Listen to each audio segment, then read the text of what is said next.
Circular polarizers and ND filters are these amazing little circles of glass that attach to your camera lens and allow you to capture the most beautiful, most cinematic footage possible. The difference is dramatic.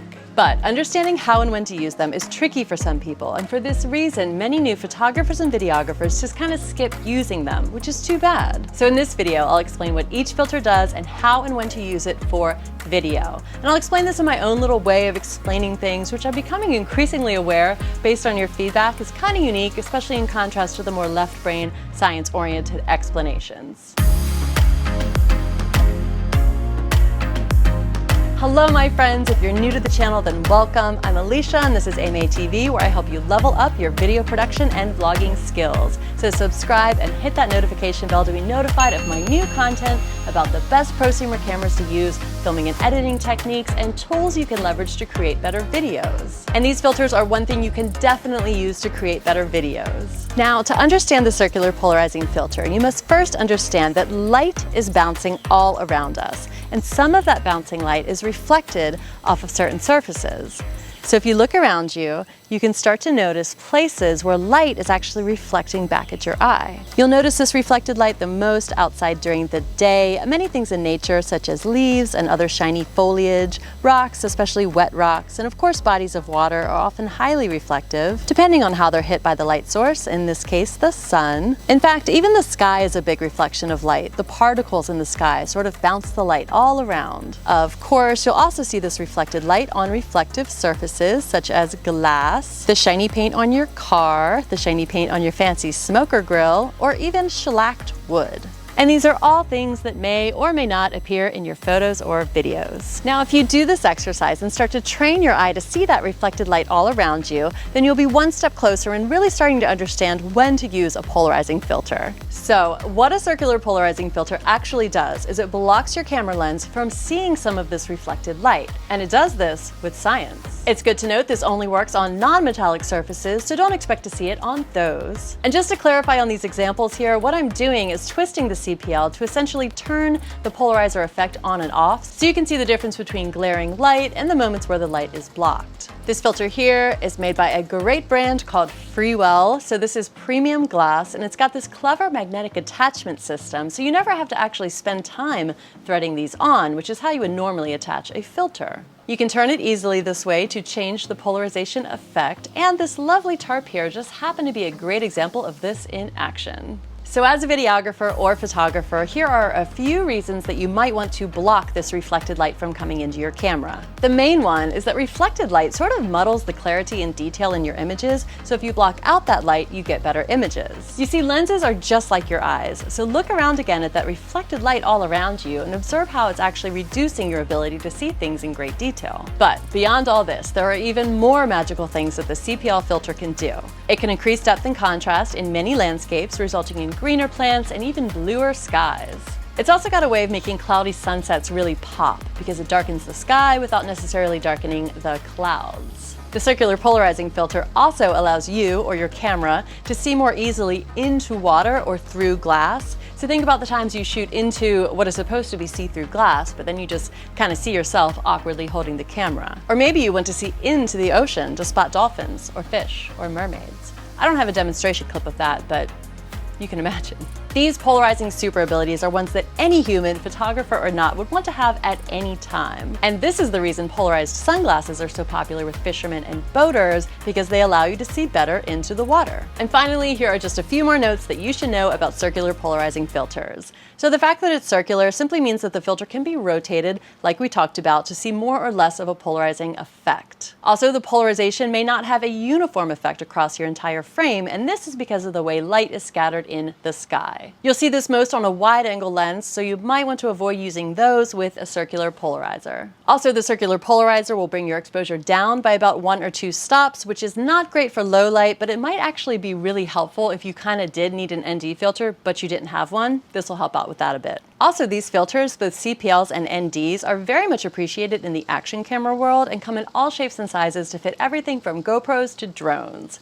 So, circular polarizers are super fun, super helpful, and when used in a tasteful way, they're definitely going to give your image that extra professional looking edge. And with that being said, I will now talk about ND filters. To understand the ND, or neutral density filter, you must understand that sometimes it's just too bright. The most common analogy for an ND filter is that it is like sunglasses for your camera, which is accurate, but that doesn't explain it all. So when it comes to our eyes, we wear sunglasses to be more comfortable in bright light, to prevent squinting, which causes wrinkles, and of course, to look cool. Super cool. And although the camera lens is very much like the human eye, it's not actually uncomfortable in bright light, nor is it ever going to get crow's feet. It does look a bit more cool with an ND filter on, but that's not why we use them. We use them to prevent squinting. I promise this is going to make sense after we talk about the exposure triangle.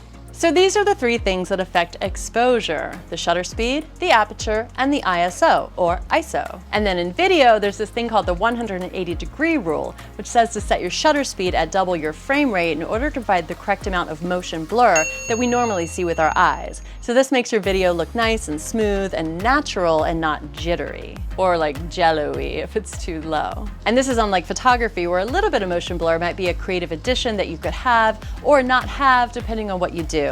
In video, it's kind of necessary to have the correct shutter speed in order to make your video a video rather than a series of sharp pictures. So you should always aim to observe the 180-degree rule. So if you're shooting at 30 frames a second, you should set your shutter speed to 1/60. Okay, so I'm gonna do a live demo of my camera settings in these bright conditions in Florida in July, where we're definitely gonna need an ND filter. But to start out, all we know is that we're shooting at 24 frames a second, so that means we're gonna put the shutter at 1/50 because 1/48 is not an option. The next element of the exposure triangle would be ISO. So if we look at that, we're gonna go down to the lowest number. You should always choose the lowest number if possible. The only reason you go up is if you don't have enough light and you need to add light, but this is not the case.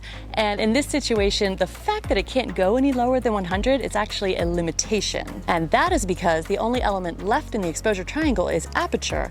And rather than selecting your aperture to get the correct exposure, it's much more fun to select your aperture based on artistic preferences. So generally, a large aperture, that f1.4 that this lens does, is going to give you that blurry background and just look very cool and very cinematic, and that's mostly what people want. Sometimes a small aperture is a good idea for landscapes and just certain situations, but shooting for the large aperture, and by the way, I think I need to change my aperture.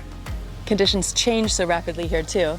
So because we still need to get the correct exposure, we're gonna have to put the aperture, in this case, at f16 just to get the correct exposure. When it was a little bit brighter, it needed to go even smaller, but it couldn't because f16 is the smallest this one goes. Oh, but to finally explain my squinting analogy. So if you consider that the aperture of a camera looks like this is the larger 1.4 aperture, and then here is the smaller aperture squeezed shut to allow in less light, which is exactly what we do when we squint. But we don't want our cameras to squint. We want to allow that aperture to be open wide. But we still don't want to crank up the shutter anymore and get that jittery effect, and we can't lower the ISO anymore. We could overexpose by 1 or 2 stops. I tried that one time when I first got the Sigma 30mm 1.4 lens. I forgot to bring my ND filter on this midday walk, which kind of ended up being epic with these beautiful creatures. I was so desperate to use some of this lens's shallow depth, so I just overexposed it a little. I never did get that shallow depth, and the footage suffered a little bit with blown out highlights. It just never looks good overexposed. So for the second walk we went on later that day, I did grab the ND filter.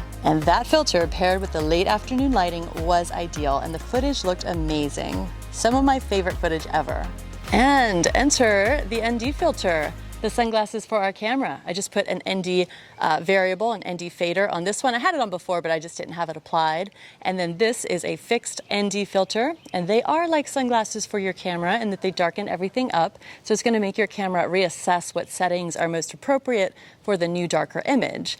And if your ND filter is the correct amount of strength for the lighting conditions, or you can apply the correct amount of strength, then you may be able to reach the trifecta of settings, which is going to be the lowest ISO So it's going to be the correct shutter speed for your frame rate, and it's going to be whatever aperture you want, as large as you want. You might not want the absolute largest, but it's going to give you that creative flexibility with the aperture. And for this setup right here, I'm going to add the filter, the brand I talked about before, Freewell. This is the magnetic ND32/Polarizer filter. So it's a hybrid filter, and it combines the best of both worlds, which is super cool. And the ND32 is going to be best for super bright lighting. So this is going to be the perfect filter, I believe, for this setup. Let's take a look. Oh, and another cool thing is you can get your name engraved on the filters. They sent these to me with Alicia on each of them, which is super, super cool. If you want my signature filter, just write my name in the engraving box.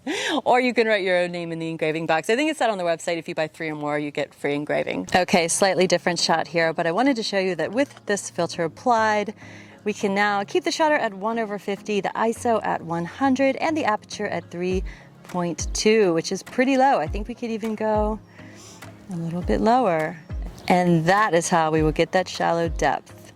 If I rack focus here, you can kind of see what I mean a little bit better if you're totally unfamiliar. By the way, if you are still in the process of understanding how to use manual camera settings for video, then I want you to know I'm putting together a comprehensive training to help you overcome the specific hurdle that many new video creators struggle with and even avoid. Learning to master your camera settings is crucial, whether you're creating interviews, product reviews, cinematic sequences, or even just vlogging. Your videos will never look amazing if you film them on auto, and if they don't look amazing, they'll become boring to make, and you may not be able to earn money from making them, if that is your goal. So even if you kind of understand using manual settings but still don't really use them at all times, then this guide is designed to just take you to that next level. This knowledge will give you so much more control over the look of your videos, and once you master this information, you'll always know how to work with the exposure triangle, and this will work no matter what camera you choose to use. And unlike common information on camera settings that actually applies to photography without you even realizing it, this information is designed specifically for shooting with manual settings for video. So if this sounds interesting or like something you would like to share your input on before I create it, then register your interest via the link in the video description below, and I will look forward to updating you personally as it is being created and released. I'm excited. Are you guys excited? I know this is information you've really been wanting to learn ever since that original Canon M50 vlogging settings video. This is going to be way more in-depth, so leave me a comment if you're excited. Oh, excuse me. Also, if you're wondering how I got these clever little animated arrows into this video without animating clever little arrows myself, then I can tell you that I did it by using a Final Cut Pro plugin by Stupid Raisins. It's called Arrow Pop. Now, Stupid Raisins makes a ton of fun and useful plugins for video editing that are definitely worth checking out, so I will link to their site and to Arrow Pop below. Okay guys, so leave me a comment with any questions you might have on neutral density or CPL filters, and I will see you in the very next video. Bye!